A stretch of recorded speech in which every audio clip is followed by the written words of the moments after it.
جی بالکل مشکلات کا سامنا کرنا پڑتا ہے کیونکہ الائڈ یا ڈی ایچ کیو اسپتال جو ہے وہ ریفر کیا جاتا ہے. آپ بتائیں کہاں سے آئے ہیں اور کون ہے پیشنٹ آپ کا؟ جی میں ابھی چناب گارڈن سے آیا ہوں اور میرے والد صاحب ہیں پیشنٹ.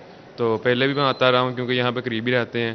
تو جب بھی آتے ہیں یہاں پہ صرف معائنہ ہوتا ہے اور ادھر آپریشن کی کوئی سہولت موجود نہیں ہے, جس کی وجہ سے ہمیں یہاں سے ریفر کر دیا جاتا ہے. اس لیے حکومت سے ہماری التماس ہے کہ وہ یہاں پر آپریشن کی سروسز کو بحال کریں. حکومت سے اپیل ہے کہ یہاں پہ جو ہے وہ آپریشن کی سروسز بحال کی جائے. اس سلسلے میں محکمہ ٹھیک صحت ہے, بہت انتظامیہ کا شکریہ زردار حسین تفصیلات سے آگاہ کرنے کے لیے. وقت ہوا ایک بریک کا, ہمارے ساتھ رہیے گا. نیوٹ میں D C Asim Javed, D P O Bilal Iftikhar, civil ججز کے لیے تعارفی ملاقات کے لیے تقریب. مہمان خصوصی ڈسٹرکٹ اینڈ سیشن جج امجد نذیر چوہدری تھے. نئے ضلعی اور جوڈیشل افسران کو ویلکم کیا اور تعارفی ملاقات کی. بابر منیر سے تقریب کا احوال جانتے ہیں. جی بابر, آگاہ کیجیے گا. بالکل جی, ڈسٹرکٹ بار ایسوسی ایشن سینیور کی جانب سے ضلع میں جو تعینات ہونے والے ڈپٹی کمشنر اور ڈی پی او سمیت جو سول ججز ہیں ان کے اعزاز میں ایک تعارفی جو ہے وہ پروگرام رکھا تھا, جس میں مہمان خصوصی کے طور پر ڈسٹرکٹ اینڈ سیشن جج امجد نذیر چودھری نے جو ہے وہ شرکت کی ہے. اور جو صدر بار اور جنرل سیکرٹری ہیں اور جو باقی کیبنٹ ہے ان میں شیلڈز بھی جو ہے وہ تقسیم کی گئی ہیں. اسی سلسلے میں مزید بات کرتے ہیں. ہمارے ساتھ جنرل سیکرٹری بار چودھری بدر منیر کمانگر ایڈوکیٹ موجودہ ہم صبح. سر, آج کی تقریب کے حوالے سے بتائیے گا. جی بسم اللہ الرحمن الرحیم.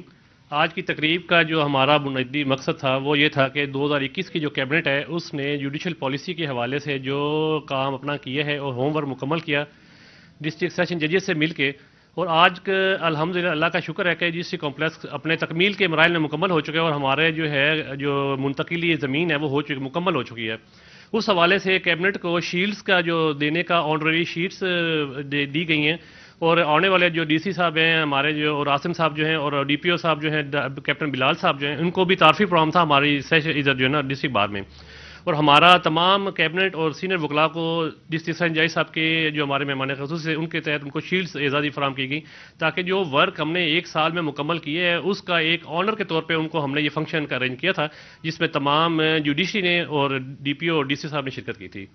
بالکل جی, مہمان خصوصی کے طور پر ڈسٹرکٹ اینڈ سیشن جج امجد نذیر چودھری نے جو صدر بار فتح شیر کھوکر ہیں, اسی طرح جنرل سیکرٹری چودھری بدر منیر ایڈوکیٹ اور دیگر جو کیبنٹ کے ممبران ہیں ان میں جو ہے وہ شیلڈز تقسیم کی ہیں. اور اس کے ساتھ ساتھ جو افسران بابر منیر, بہت شکریہ, آپ ہمیں تفصیلات سے آگاہ کر رہے تھے.